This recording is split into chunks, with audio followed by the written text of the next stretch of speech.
औज़ुबिल्लाहिमिनश्शैतानिर्रजीम बिस्मिल्लाहिर्रहमानिर्रहीम। अस्सलाम वालेकुम डियर स्टूडेंट्स, अस्सलाम वालेकुम 7th क्लास। बेटा ये आप लोगों के साथ जो है वो सेकंड लेक्चर जो है वो शेयर कर रही हूँ। और जैसे कि आप लोगों ने अपने पिछले लेक्चर में देखा था कि मैंने आपको दिखाया था कि ये आपकी 7th क्लास की बुक है, ठीक है। और उसके बाद contents and next to that कि हम लोगों ने जो है वो कुछ न्यू टेक्नोलॉजीज़ जो हैं, इमर्जिंग टेक्नोलॉजीज़ वो देखी थी, ठीक है। और उसमें हमने वर्चुअल रियलिटी तक जो है वो पढ़ा था। अगर आप लोगों को जो है वो फ़र्स्ट लेक्चर देखना है तो इंशाल्लाह डिस्क्रिप्शन में मैं आप लोगों के साथ इसका लिंक शेयर कर दूँगी। तो अगर आप लोगों ने फ़र्स्ट लेक्चर नहीं देखा तो फ़र्स्ट लेक्चर पहले देखें और फिर उसके बाद जो है वो सेकंड लेक्चर की तरफ जो है आप आएंगे ताकि आपको समझ आ जाए, ठीक है। अब सेकंड जो है वो आपके पास है ऑगमेंटेड रियलिटी। ऑगमेंटेड रियलिटी का मतलब ये है वो चीज़ें जो कि रियल में मौजूद नहीं हैं, लेकिन आप जो है वो रियल वर्ल्ड चीज़ों में कुछ इन्हांस करके अपने मोबाइल की कुछ टर्मिनोलॉजीज़ को, मोबाइल से कुछ एप्लीकेशन को इस्तेमाल करके जब आप न्यू टेक्नोलॉजीज़ जो हैं वो इस्तेमाल करते हैं, that is called the augmented reality, ठीक है। ऑगमेंटेड रियलिटी जो है इसमें यह है कि आपके पास they will enhance the feature. इसकी सबसे बड़ी एग्जांपल आपके पास स्नैपचैट है। अगर हम देखें कि स्नैपचैट भी क्या होता है कि आपके पास मुंह पे जो है वो बनी नहीं बना हुआ, ठीक है, लेकिन जब आप स्नैपचैट ये फ़िल्टर जो है जब आप लगाते हैं तो वो चीज़ जो है आपका फेस इन्हांस हो जाएगा, ठीक है। तो उसी तरह से ये कहलाती है ऑगमेंटेड रियलिटी। अगर आप यहाँ पढ़ें तो क्या है, ऑगमेंटेड रियलिटी इन्हांस और augments the experience of the world around us. हमारी दुनिया में, हमारे सराउंडिंग्स में जो चीज़ मौजूद है उसकी फंक्शनैलिटी को, उसकी पर्सनैलिटी को, उन चीज़ों को जो है वो क्या करती है, इन्हांस कर देती है। It is not a simulation of reality, rather it super impose the digital information. ये क्या करता है कि रियल में वो चीज़ मौजूद नहीं होती है। It is not simulation, simulation मतलब सिमिलर, ये रियलिटी के साथ सिमिलर नहीं होता। रियलिटी में वैसी वो चीज़ मौजूद नहीं होती है, बट ये डिजिटल इन्फॉर्मेशन को और क्या कर देती है, सुपर इम्पोज कर देती है, सुपर इन्हांस कर देती है, इंक्रीज़ कर देती है, ठीक है, overall the natural existing environment, हमारे इन्वायरमेंट के साथ। Is that clear? So sorry ये चेंज हो गया, मैं आपको दोबारा बता रही हूँ, समझ आया? For example augmented reality in the weather forecasting by the TV में जो है वो वेदर फोरकास्टिंग जब बताते हैं तो रियल वर्ल्ड में अभी जो है वो बारिश नहीं हो रही होती है, लेकिन वो आपको बताते हैं कि 3 दिन बाद बारिश होनी है। तो रियलिटी को वो क्या कर देता है, इन्हांस कर देता है, इंक्रीज़ कर देता है by the passage of time. Is that clear? ठीक है। Next one is your self driving car. Self driving car का मतलब ये है कि अब जो है न्यू सेंसर्स जो हैं वो टेक्नोलॉजी इस तरह से इंक्रीज़ की गई है कि जो है कंप्यूटर्स के साथ जो है सेंसर्स लगा दिए गए हैं, कार्स के साथ सेंसर्स लगा दिए गए हैं। तो ये होता है कि सेल्फ ड्राइविंग कार, गाड़ी जो है वो ख़ुद चलती है, ठीक है। न्यू जो आ रही हैं गाड़ियाँ उसमें ऐसी टेक्नोलॉजी मौजूद है। अभी हमने तो नहीं देखी, लेकिन ये ऐसे जो है वो टेक्नोलॉजी मौजूद है कि बग़ैर ड्राइवर के आपकी कार जो है वो खुद मूव करती है, खुद ड्राइव करती है, खुद चलती है। और फिर जो है वो आप इसके अलावा और बहुत सारी हमने चीज़ें देखी होंगी कि वो सेल्फ ड्राइविंग खुद से करी होती हैं। अगर हम ऑटो पायलट कर देंगे जहाज़ को तो क्या होगा कि वहाँ पायलट की ज़रूरत नहीं है, आपका जो जहाज़ है वो खुद सेंस करके कि आगे कैसा जो है वो इन्वायरमेंट है उसके मुताबिक अपनी चीज़ को जो है वो ड्राइव कर लेता है। समझ आया? तो self driving car rely on the sensors, actuators and the complex algorithm machine systems powerful processor to execute the software। इसका मतलब ये है कि आपके गाड़ी के सॉफ्टवेयर्स को, गाड़ी को चलाने के लिए कि कैसे जो है वो स्टीयरिंग को मूव करना है, कैसे पैडल को जो है वो जो है प्रेस करना है, कैसे जो है वो हैंड ब्रेक को जो है वो रिलीज़ करना है। तो ये सारे काम जो है बेसिकली ये आपका सॉफ्टवेयर कर रहा होगा ना। अगर आपकी सेल्फ ड्राइविंग कार को हम यूज़ करें तो यहाँ पर भी ऐसा है कि सेल्फ ड्राइविंग कार जो है वो सेंसर्स के ऊपर एक्यूएटर्स के ऊपर जो है वो काम करती है और कम्प्लेक्स एल्गोरिदम्स लगाए जाते हैं। कम्प्लेक्स एल्गोरिदम का मतलब ये है कि अगर कोई गाड़ी सामने से आ रही है या अगर किसी गाड़ी ने ओवरटेक करना है आपको, तो कैसे जो है वो रिएक्ट करेगा, तो वो उसके लिए जो है वो हर चीज़ के लिए कंप्यूटर का प्रोग्राम होना वो एल्गोरिदम्स कहलाता है। ठीक है, तो और फिर मशीन लर्निंग सिस्टम के एक मशीन दूसरी मशीन के साथ किस तरह से वो इंटरेक्ट करेगी, तो ये जो है वो आपका सेल्फ ड्राइविंग का बेसिकली मेन मकसद है। ठीक है, sophisticated software is used that accept the input from the sensor and send the instruction to the car actuators। ठीक है, गाड़ी चलाने वाले एक्यूटेटर को, सॉफ्टवेयर को वो इंफॉर्मेशन पहले जो है वो सेंसर हासिल करेगा कि आगे इसके कितने दूर जो है वो गाड़ी होनी चाहिए, एक गाड़ी से दूसरा गाड़ी का फासला कितना होना चाहिए, कैसे उसने अगर लेफ़्ट मूव करना है तो कैसे अपनी गाड़ी के स्टीयरिंग को जो है वो मूव करते हुए उसने मूव करना है। तो ये आपका जो है वो कहलाता है सेंसर्स। ठीक है, the car actuator control the steering, braking और speed and the parking of the car. ये सारे के सारे काम जो है वो सेल्फ ड्राइविंग कार में मौजूद हैं कि वो ब्रेक करता है, स्टीयरिंग को मूव करता है, स्पीड चेक करता है और फिर कार को ऑटोमेटिकली पार्क कर देता है। ठीक है, motion sensors create and maintain the map of the car surroundings. वो गाड़ी की सराउंडिंग्स के साथ खुद ही डील कर रहा होता है। Next topic is 3D printing. 3D printing जो है इसका मतलब ये है कि हम जो प्रिंट लेते हैं एक पेपर के ऊपर, वो पेपर के ऊपर जो प्रिंट है वो हमारे पास 2D फॉर्म में आता है, यानी कि एक पेपर पे है ना तो वो 2D शेप है।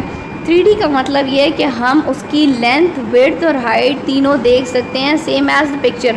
जैसे एक डस्टर है या एक बाउल है, जैसे हमें जो है वो अंदर नज़र आ रहा है कंप्यूटर के ऊपर, अगर हम 3D प्रिंट करेंगे तो इसका मतलब है वो bowl as it is bowl जो है वो हमारे सामने नज़र आएगा, क्योंकि उस बाउल की लेंथ, विड्थ और हाइट हमारे हाथ में होती है ना, तो वो 3D शेप में जो है वो हमें नज़र आता है। जैसे अब आजकल एक नया पेन जो है वो चल रहा है कि वो 3D प्रिंट जो है वो 3D शेप्स जो है वो ड्रॉ करने के लिए हम उस एक डिवाइस को जो है वो इस्तेमाल करते हैं, उस पेन को इस्तेमाल करते हैं, तो जाकर जो है वो एक जो बनता है हमारे सामने।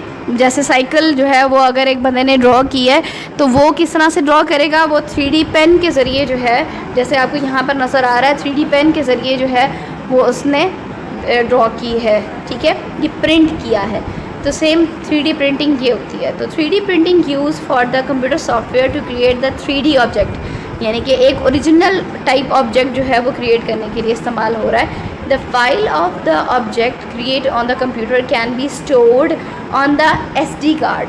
ठीक है, वो हमारे SD कार्ड में कंप्यूटर में जाकर सेव होता है। Inside the 3D printer is used to read the file and start printing। वो क्या करता है, कंप्यूटर में से जैसे हम प्रिंट लेते हैं तो वो उस फाइल को रीड करेगा और फिर जो है वो प्रिंट लेना स्टार्ट कर देगा। ठीक है, तो ये प्रिंटर भी यही काम करता है। And start printing, a computer is no longer necessary. इसमें फिर कंप्यूटर की हमें ज़रूरत नहीं रहती, क्योंकि जब प्रिंटर उसको प्रिंट कर रहा है, उसको जो है वो बना रहा है, तो फिर उसको जो है कंप्यूटर की ज़रूरत नहीं रहेगी। The 3D printer use the material such as plastic, biomaterials like ceramic, glass, metals और पॉलीमर्स। ये सारी चीज़ों से मिलाकर जो है, या जो जिस भी चीज़ का आपने प्लास्टिक का बाउल बनाना है, आपने सिरेमिक की जो है वो वॉज बनानी है, तो हम उसके ज़रिए बना सकते हैं। Create the object of the different shape, colour and size.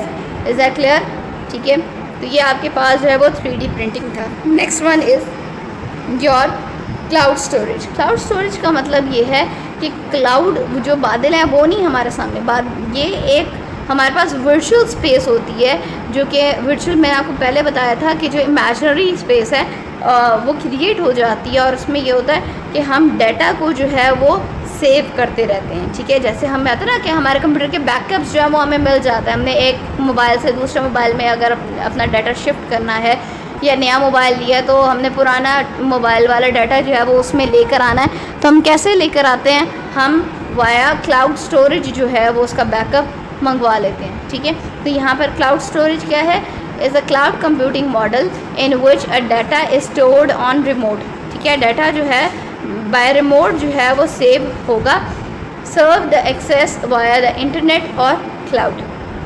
ठीक है, तो इंटरनेट की ज़रूरत है, पता है वो इंटरनेट के साथ कनेक्टेड होगा तो ही वो डाटा जाकर सेव होगा ना। अगर आपका व्हाट्सएप है, व्हाट्सएप का हम बैकअप क्रिएट करते हैं, हमने मोबाइल पे लगाया होता है कि आफ्टर 12 आवर्स, आफ्टर 24 आवर्स जो है या आफ्टर 7 डेज़ आपके व्हाट्सएप का बैकअप क्रिएट हो जाए। वो बैकअप क्रिएट क्लाउड में क्रिएट होता है और वो इंटरनेट के जब तक आपके पास अवेलेबिलिटी नहीं होगी तब तक वो क्रिएट नहीं होगा। ठीक है, cloud storage work through the data centre visualisation providing and user and application with a virtual storage. जैसे मैंने भी आपको वर्ड यूज़ किया कि वर्चुअल स्टोरेज जो है वो कैपेसिटी आपको प्रोवाइड करता है और एक विजुअल डाटा जो है वो क्रिएट करेगा, जैसे आपको यहाँ पर नज़र आ रहा है। ठीक है, कि ये कोई वो कहते हैं ना ज़मीन ली है मैंने इतने की, तो वो ज़मीन हमें फ़िज़िकली कोई ज़मीन नहीं मिलती, फ़िज़िकली कोई स्पेस नहीं मिलती, लेकिन हम डाटा जो है वो कहीं पर विजुअली ऑर्गेनाइज़ करते हैं और वहाँ पर अपने डाटा को स्टोर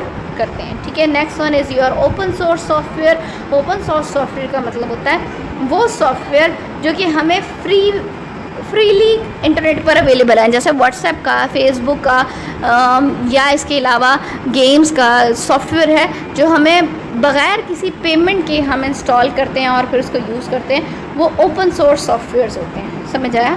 ठीक है, कि वो सॉफ्टवेयर्स जो कि विदाउट पेमेंट हम इस्तेमाल करें वो ओपन सोर्स सॉफ्टवेयर है, और उन सॉफ्टवेयर्स को हम लेने के बाद हम उसमें मेनली जो फ्रीवेयर, ओपनवेयर का मतलब होता है, फ्रीवेयर का मतलब होता है वो फ्री हैं, ठीक है, लेकिन ओपनवेयर का मतलब होता है कि कुछ ऐसे सॉफ्टवेयर्स हैं जो कि हमें फ्रीवेयर तो हैं, हम डाउनलोड तो कर रहे हैं, लेकिन डाउनलोड करने के बाद हम उसमें अपनी फिजिबिलिटी के अकॉर्डिंग, अपनी मर्ज़ी के अकॉर्डिंग हम उसमें चेंजिंग भी कर सकते हैं। जैसे ऐसे है कोई, फॉर एग्ज़ाम्पल मैं आपको ये लाजमी नहीं आप इसमें एग्ज़ाम्पल ये वाले लिखें, ठीक है, लेकिन आप एक कंप्यूटर जो है वो एक ऐसे जो है वो डाउनलोड करते हैं और उस ऐसे में आप थोड़ी सी चेंजिंग करके आप अपनी कॉपी में लिख लेते हैं, तो ये क्या है, ये ओपन सोर्स है। ठीक है, कि आपको प्रोवाइड कर दिया गया है और आप अपनी मर्ज़ी के अकॉर्डिंग जो है उसमें चेंजिंग कर सकते हैं। तो open source software is distributed with the source code and available of the modification. इसमें मॉडिफिकेशन भी हमें अवेलेबल है। It share free of cost, ये फ्री ऑफ कॉस्ट जो है वो हमें प्रोवाइड किए जाते हैं। Share free of cost, it include the licence that allows the programmer to modify और एनहांस। हाँ, अगर आपने मॉडिफाई करना है और उसमें कुछ चेंजिंग्स करनी है तो आपको जो है वो एक लाइसेंस जो है प्रोवाइड कर दिया जाता है टू फिट देयर रिक्वायरमेंट्स, कि आप अपनी रिक्वायरमेंट्स के मुताबिक उसको इस्तेमाल कर सकें। Anyone can make change in the open source software. अभी जैसे मैंने आपको बताया कि ओपन सोर्स सॉफ्टवेयर्स में कोई भी उसको डाउनलोड करने के बाद उसमें चेंजिंग कर सकता है अपनी फिजिबिलिटी के अकॉर्डिंग। ठीक है, and distributed at their own software. Open source softwares for example Open Office, Linux, Mozilla, Firefox, these are the open source softwares जो कि हमें इंटरनेट पर पे अवेलेबल हैं और हम फ्रीली उसको डाउनलोड करेंगे और डाउनलोड करने के बाद अपनी फिजिबिलिटी के अकॉर्डिंग चेंज कर सकते हैं। ठीक है, आपकी जो इमर्जिंग टेक्नोलॉजीज़ हैं, जो आपकी लेटेस्ट टेक्नोलॉजीज़ हैं वो कंप्लीट हो चुकी हैं।